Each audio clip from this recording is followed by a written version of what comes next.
Hey, let's go. Happy Monday, everybody. It's the Recap Lunch Hour with Guff, me, Ryan McGuffey, here at the Recap Studios. Hope you had a great weekend.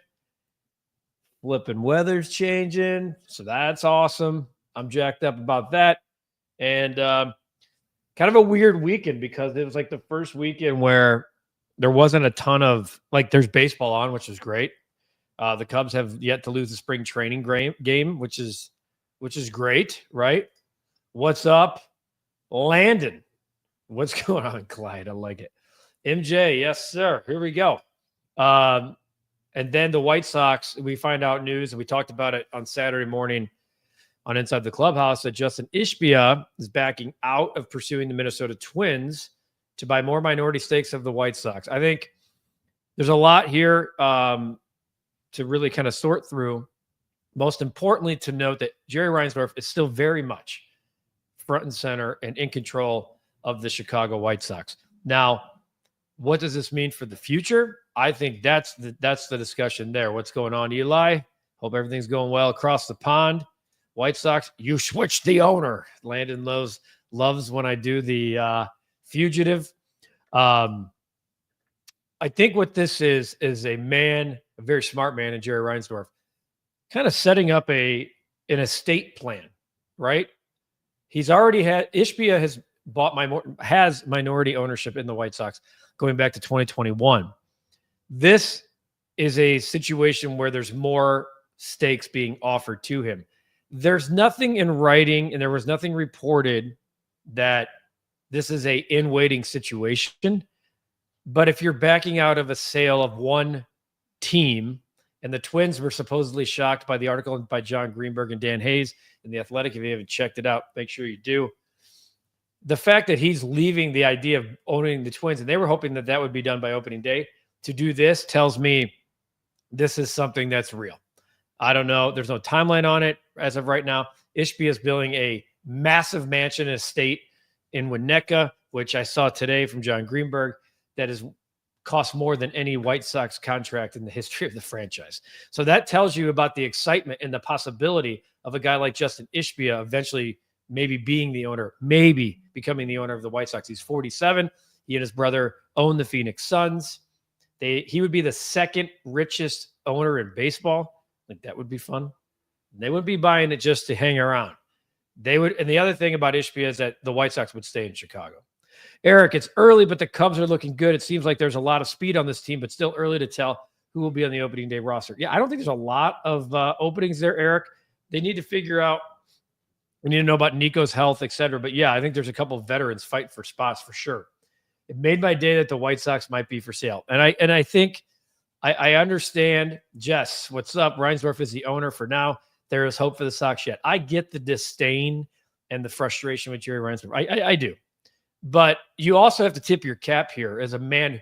He reached out. The Reinsdorf, in the story, it says the Reinsdorf did reach out to Ishbia in December about this possibility. So again, there has to be a little bit of back and forth here. I understand where the White Sox are. This is the worst part, and this is the worst that they've ever been probably in the history of the franchise. But the idea of what could be is certainly exciting. You switch the samples so you can have Provasic. Nice job, Pablo. Yes, Justin is the brother of Suns owner Matt Ishbia. Justin is the minority owner of the Suns. Matt would become I think Matt would be they'd flip-flop it here in Chicago. MJ says, go Cubs, great. Blackhawks, who cares about the Sox? Wow. I mean, your name's Blackhawks 444, my friend. I'll just say that. Okay.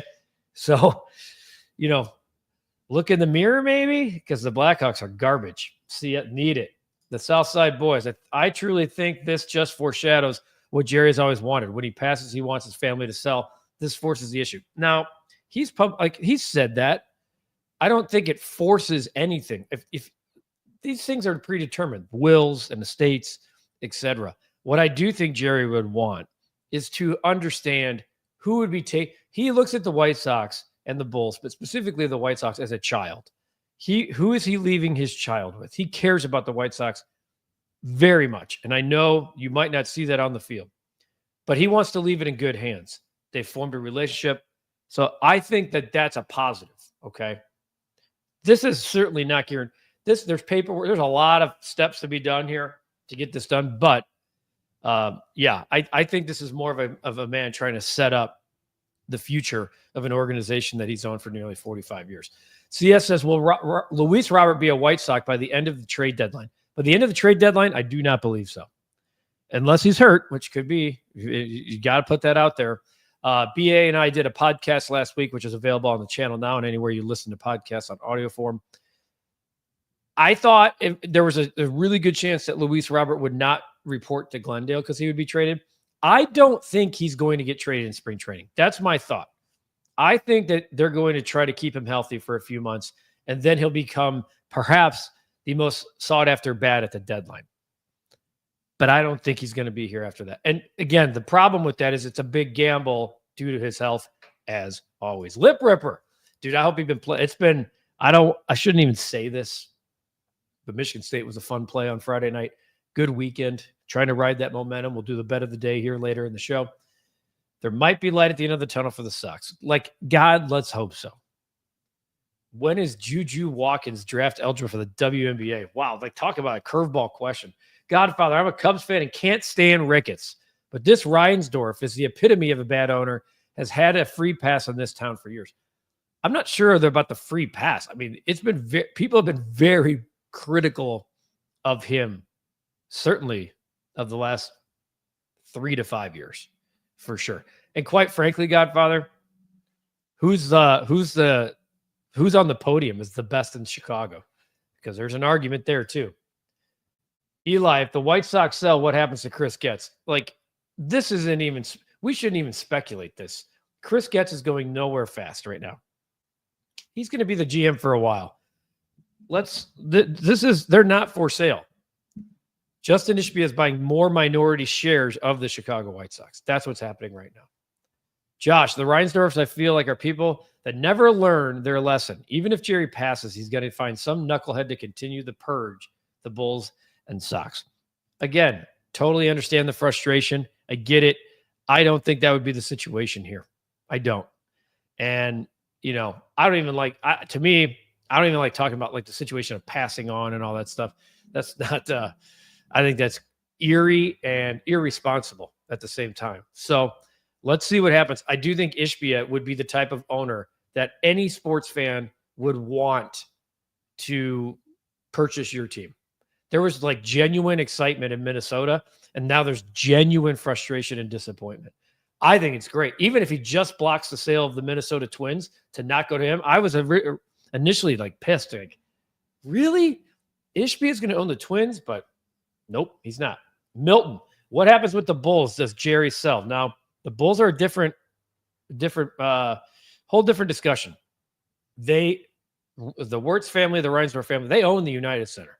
Okay. Every concert, all the kickbacks, they own that building. They do not own the rate. They don't. So that's a thing. The Bulls bring in so much money because of the NBA international brand. They're top 5 in attendance. They're top 5 in merch. They're a global brand. I don't see right now the Bulls going anywhere. I think they stay with the family, at least if and when that happens. Kyle, what's happening? Guff, did you see the Chicago City Council approve the 1901 project? Looks like no more parking at the UC. So have you looked at take a look at the 1901 project. There's going to be an amphitheater. There's going to be more housing. There's going to be more entertainment. The parking lots, I know that the Reinsdorfs, they've been buying up land around the United Center for this particular project. I don't think it would eliminate parking altogether. It would eliminate parking as we know it currently at the United Center. Again, I think the long-term play of this is a really good thing if it happens. Okay. It's also going to take a long time to build and develop. So let's one step at a time. Kurt, with his daily, when does David Robertson become a Cub question? I wish I had. Here, let's see if I got any updates on anything for you with Major League Baseball in terms of Cardinals. Cardinals and Astros are trying to rework get the Arenado stuff going again, but it doesn't sound like that's happening. And it doesn't sound, I don't see anything about David Robertson, anything right now. Josh, if Ishbia is in play for the Sox, why not buy the Bulls also? Because, Josh, if you have to, two things actually there. Number one, they got to be for sale. Number two, you can't own, like, if he would have bought the Twins, he would have had to get rid of his shares of the White Sox. Because he owns the Suns, or he's a part owner of the Suns, I don't even think he could buy the Bulls. I don't even know how that works. I don't think you can own two NBA teams. I'm pretty sure you can't. Cubs still on Dylan Cease watch, or is that dream over? Says backup. I think for now the dream is over because AJ Preller and the Padres have said that Cease is going nowhere. Can he buy the Cubs from Tommy Nichols? If they're for sale, Kurt can do anything he wants. With the Ishbia, make more decisions while Jerry is still the owner, or maybe put more money into players to help Jerry. So when you give up, when you're selling off more minority shares, you are bringing in more money. To your question, Jerry is still the owner. I don't think Ishbia is not making decisions. That still comes from Jerry. I do think there'll be more money coming in from those. You're asking for more money from an investor, basically. So in that case, yes. But Jerry's still very much in charge, and I want to be very clear about that. Cubs overreactions after 4 games in spring training. Well, I like to always do this, and I'll bring it up. You tell me what the overreactions are. They're going to the World Series because they're 4-0? I mean, I'm asking. Last year, the Baltimore Orioles were the leader with the best record. So this is funny. This is a rarity. The 2 best teams last year in spring training in the Grapefruit League were the Baltimore Orioles at 23-6 and the LA Dodgers at 14-7. Second place, the Colorado Rockies. Well, we know how that turned out. Okay. Shockingly, the White Sox were dead last with the worst record in spring training. We should have known then. But a lot of times that doesn't mean anything. Now, maybe it does. 23, the Cardinals and Braves. The Angels and Royals in 2023. I think the Royals went on to lose 100 games. So overreactions for sure. A lot of questions pouring in today, folks. Wow. Do you think Ishbia makes the kind of impact that Mark Cuban did in Dallas when he bought it? Player, kind of owner, direct fan. I hate to speculate, but he seems like that type of dude. I mean, they went out and got Kevin Durant. It hasn't necessarily worked the way they wanted to in Phoenix, but they were aggressive as soon as they got that team. Young-Soo, Guff, the Bears, the White Sox, and Bulls need to be sold to a different owner right now. If it were that easy, Young-Soo, right? I do think he could help facilitate a new ballpark because he'd probably be a potential owner that could front some of the money and not ask it to be fully state funded. So again, speculative. This is speculation, all speculative. Saw my first Blackhawks game in 1963. Never have I ever seen such a garbage behind the bench and on the ice. 10-year rebuild, Kyle. It's a lot going on. I mean, I bet full disclosure, laid the puck line last night for the Toronto Maple Leafs. Plus money, I was taking an opportunity. It's just bad. It's really unfortunate. And then you got Seth Jones kind of talking his way out of town. He wants to play for a winner. Jerry instructed his heirs to sell the Sox, keep the Bulls after he passes. That's what many know. To my last question, someone just asked me in class, why can't Ishbia force Reinsdorf to sell? Because Jerry is the chairman of the board. You can't, that would have, what, me to just, hey, you must sell. That doesn't work. The real Phil Simms. Good afternoon. Is there any truth in regards to the selling of the White Sox, which we've been talking, Phil? The White Sox are not for sale. Justin Ishbia is buying or is planning to buy more minority stakes in the White Sox. Whether it's a owner in waiting, first right of refusal, something to that effect. Speculative, but it certainly feels that way given that Ishbia was the front runner to buy the Minnesota Twins and he's now out. Cubs do need some good relief pitchers. I think there's plenty. Did you watch my first podcast episode? Says Justin. Velasco Sports at 13 minutes. I said this Ishbia would do this. I've been talking about this forever. I even said it days ago when they were buying Minnesota. Haven't listened to it yet, Justin. Looking forward to it. Phil, the Bulls and White Sox won't be relevant until there's new ownership and management. I think that you could say that for most of our teams here. How long do you think the MLB lockout lasts at the end of 2026? Many are speculating that it could last an entire season. If it does, I think the sport is in real peril and real jeopardy of being successful moving forward. I really do.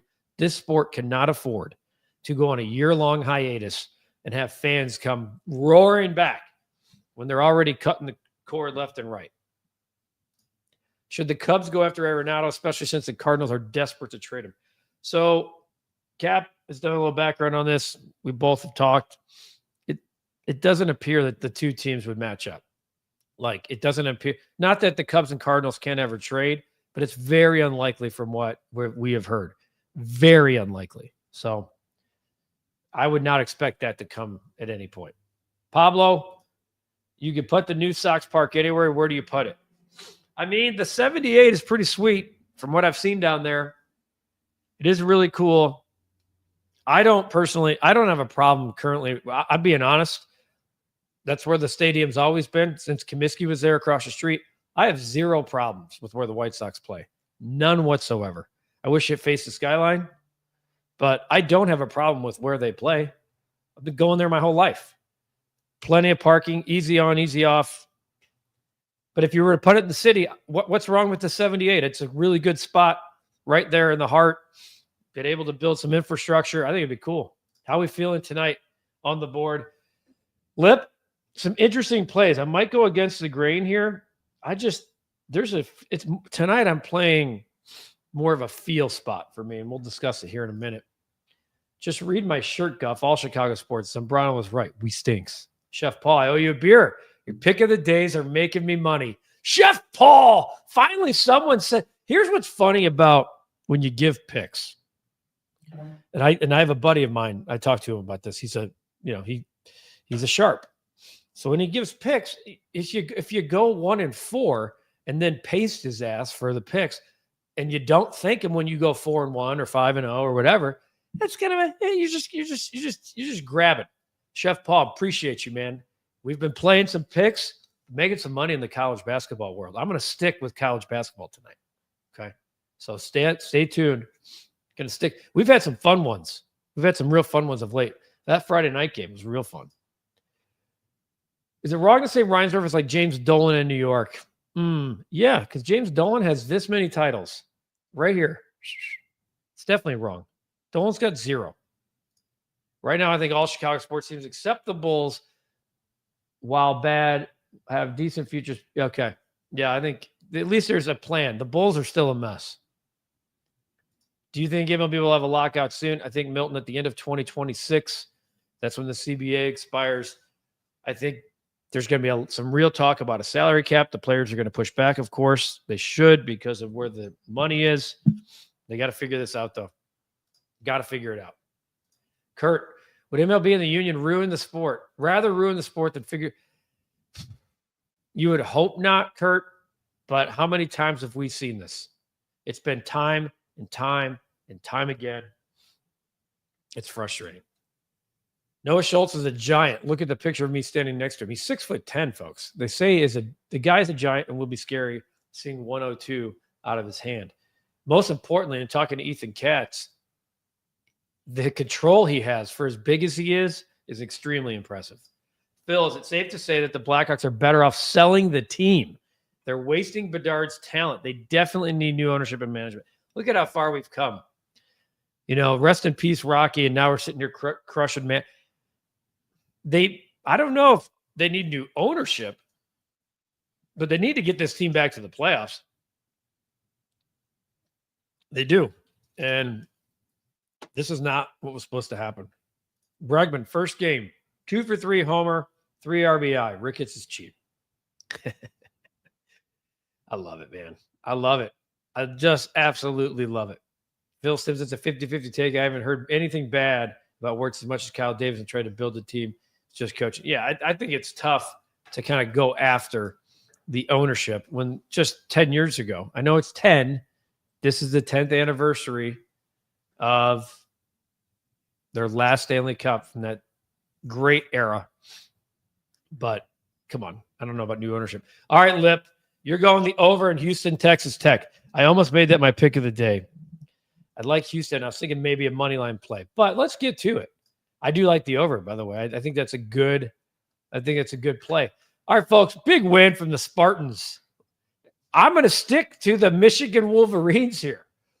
Friday night, I went against them in what was basically a makeshift Big Ten title game. Kind of won that exactly the way I called it. This is a weird spot for me tonight.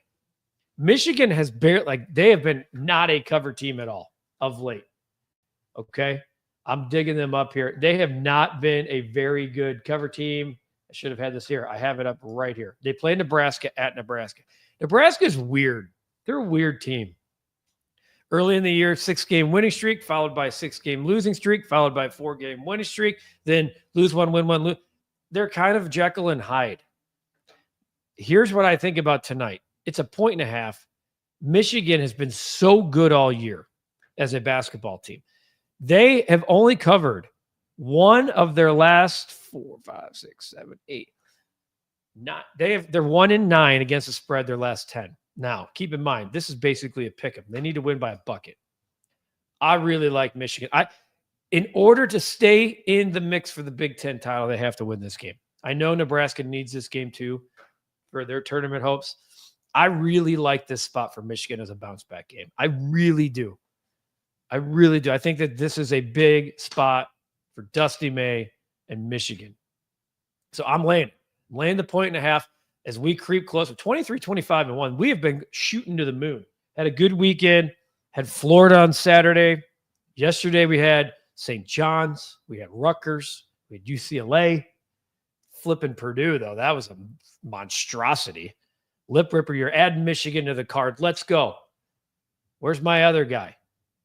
Chef Paul, I hope you're in on this. Let's keep riding. Godfather says, recaps bet of the day. Ricketts won't go over the luxury tax. That plays like minus 5,000, though, Godfather. That's minus 5. You have to pay 5,000 to win 100. Come on, man. Guff, we all know that the NBA and NHL are better when the Bulls and Blackhawks are winning. There is no doubt about that, Phil. And I think both commissioners of the leagues would say that. They need Chicago. Velasco, are you ready for the Sox game in a bit? Who's your pick to click? I'm going Mydroth. I am going to have the Sox game on here at the recap office. I'm going to have the Sox game on. I know it's a 2 o'clock start. To your point about who's my pick to click, let me take a quick look at the lineup. The Sox trying to get on the board with their first dub. Okay, so the White Sox lineup: Talkman, Robert, Vargas, Gallo, Drury, Narvaez, Mydroth, Dominic Fletcher, and Gray at second. You know what? Give me Joey Gallo. Give me Joey Gallo going against the Rangers today. Give me Joey Gallo for whatever pick to click would mean. I would rather it be Mydroth, though. I'm not going to lie to you. It would be amazing if Ishbia takes over before the 2026 loaded free agent class hits. I don't know, man. I don't expect that to happen. You're talking about just very soon. Could also change the CBA in a new direction. Could be big for players in the league too. I would say just be patient, but I think that does warrant positive news. I love Lip Ripper always giving college baseball picks, by the way. The UNLV rebel himself, taking the 1.5, betting with his head, not his heart, maybe, against the Bearcat. Did you take Duke versus Illinois? Phil, I watched that game, dude. If this stupid state would allow us to bet on college basketball from the state of Illinois, it's the stupidest rule because I could have walked right over to Rivers and laid this bet. That was the lock of the year. It was 7, I think. That was men versus boys. A 40-point win over Illinois. Shit, that was the easiest money of the year. Couldn't bet it. I didn't go to the casino. Do the Bulls have a shot at the number 1 pick in Cooper Flag? All right, to your point there, Sean, the Bulls are in must-lose mode tonight. They have to lose this game. I know it's one game, but if they're in the play-in as of right now. They are a half game ahead of the Brooklyn Nets. Brooklyn, and Joe Cowley said this last week on our podcast, Brooklyn's been playing really well and actually making a run. The 76ers are done. They've lost 7 straight. They pulled Embiid the other night. He's pissed off. Now they're talking about looking at his knee. They're going to shut him down. They're going to be in the mix in the lottery. The Bulls have to lose tonight. They have to keep going down. So to your point about, are they a shot at Cooper Flag? Right now, I don't think they have any shot whatsoever to get in the top 4. You want to be in the top 3. Top 4 right now is 14 wins. That's an 8-game difference over the Bulls. I just don't see it. To get to 5, now the 5 is a different spot. The Bulls could get to 5, but they're fighting with like 4 other teams. I can't wait for I know, Lip, get your cards really warmed up for the tournaments, man, because we're going to be betting from 10 a.m. to 10 p.m., my friend. Josh, tonight the Bulls and Sixers are going to do everything they can to sell the game, but Josh Giddey might go off again. Funny you say that, Josh. One of my bets over the weekend was Josh Giddey to record a double-double at plus 230. I looked today. I always take a flyer on that. It's down to plus 115. They figured it out. It's still plus money. He's been a double-double machine lately. And to be honest with you, like I'll probably play that at plus 115 because as long as I continue to get plus money on Josh Giddey getting a double-double, I'll probably do it. He's had 2 straight. That's not that big, but since the All-Star break, his minutes have gone up 34 and 35. His last 2 games, 51 points, 24 rebounds, 14 assists. Pretty bueno. A couple more here. We're going to take off. Phil, do you believe Ricketts is stuck on biblical losses since you've seen the Marlins and Mariners in the playoffs in the last few years?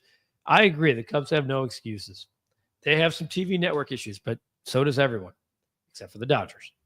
Maybe the Phillies. The Cubs start blowing leads in the 9th again. Blame Ricketts for not getting the top closer out there. Godfather's ready to pounce. I don't blame you. Does anyone else realize that we've turned Guff into our personal sports Google and sports AI? Thank you, Guff. You're the man, brother. Hey, I'm here. You got questions? I got to get you answers. I can't sit here and sit on my hands and say I got nothing. Appreciate you guys as always. There's the bet of the day. We're going with the Wolverines to bounce back tonight at Fred Hoiberg's Cornhuskers in Nebraska. Have a great day. Try to get out. Go for a walk. Enjoy the weather. It's 50 for God's sakes. 50 degrees. It's coming, folks. We are at the end of the week. It's March. We are right there. We are right there. Have a great day for everybody here at the Recap. It's the Recap Lunch Hour with Guff, me, Ryan McGuffey. We have a ton of stuff coming up later tonight. We have the Recap Rush Hour. As always, we will have a recap when the Bulls and Sixers go final later tonight. And let's cash another ticket. Phil, you're that dude too, my friend. We appreciate you. Opening day, guys. It's coming. The White Sox on at 2 o'clock on CHSN. Have a great day. We'll see you tomorrow.